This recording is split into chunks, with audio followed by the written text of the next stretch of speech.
No more limits for districts. Yes, you heard right. No more limitation on the range of a district. This and much more about Update 4 is revealed in this video, and another video will be linked soon that explains the switch to the experimental branch. This Update 4 can only be played there at the moment. The video explains how to remove or disable mods if you have any installed that may prevent the game from starting. You can already play Update 4 before the full release if you want in the experimental branch as mentioned earlier. On how to switch to the experimental branch, consider to subscribe to get informed about the video or to help me out. Note that the experimental branch may contain unfinished content or bugs. That doesn't bother you, it's for you. You can build many new things, explore and leave feedback on the official Discord if you have any issues or ideas even before the update is released on the main branch. Here's a quick summary. We no longer have any district limits in general, but keep in mind that if a beaver has to travel long distances all day, it may have an impact on its needs and efficiency, although it is now possible. Districts can still be used, of course. The colors of the lines now only indicate that it is likely inefficient to operate a building that far away. Exchange of goods now happens automatically.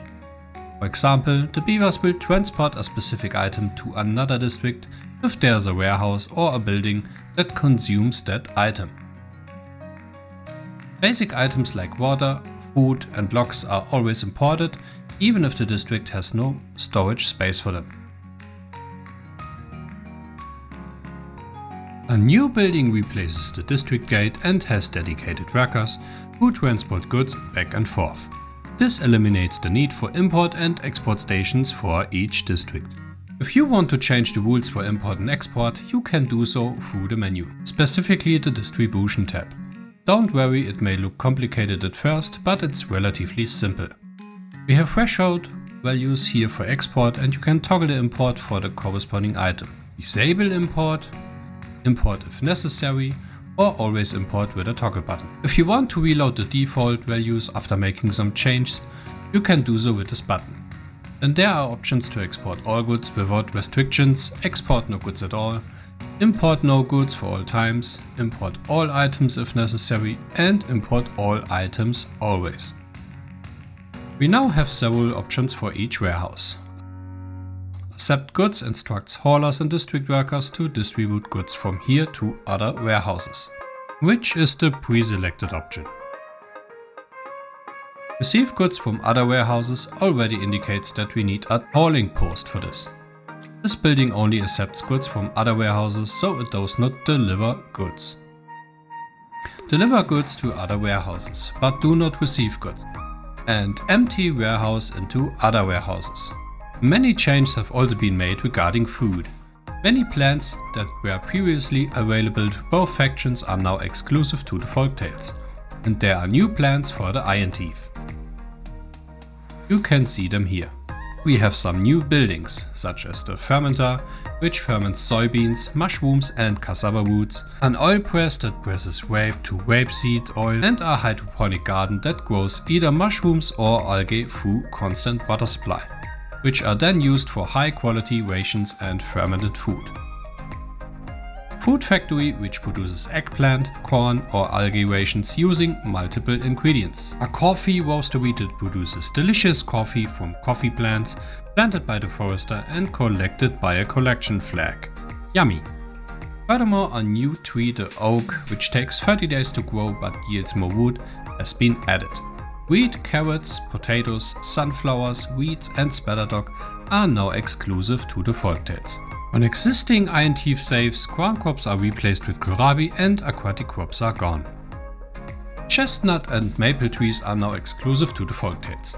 In existing Iron Teeth game saves, they will be replaced by pine and oak trees, respectively. The wood yield of maple has been reduced. In addition, aquatic farmhouses, grills and bakeries are now exclusive to the folktales.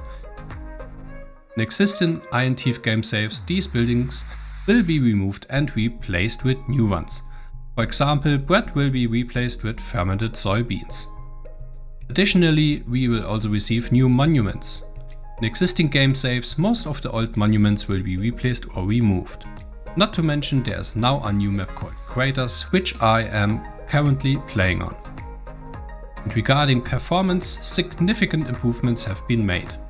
Loading times have been reduced by an average of 15% and frames per second has been increased by up to 80% on Windows systems and 60% on Mac OS.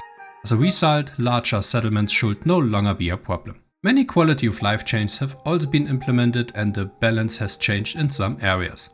We now have a new sound effect for Dynamite, which is pretty cool. Some plants now have random mutation and particle effects are only rendered for active buildings instead of inactive ones, as it was before. Now we have an anti-aliasing checkbox. Preview models for dandelions and blueberries have been adjusted, as well as models for grindstones, refineries and sunflowers.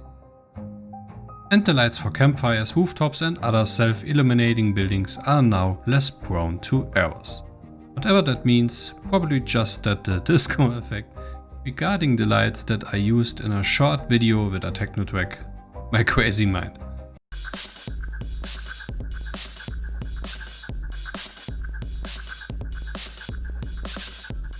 And I haven't figured out what's supposed to happen here yet. Some bugs have also been fixed. That's the summary for update 4.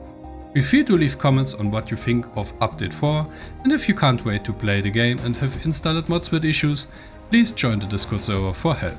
The same applies of course for switching branches in Steam. Thank you for watching, have fun with Timberborn and have a great day. Cheers!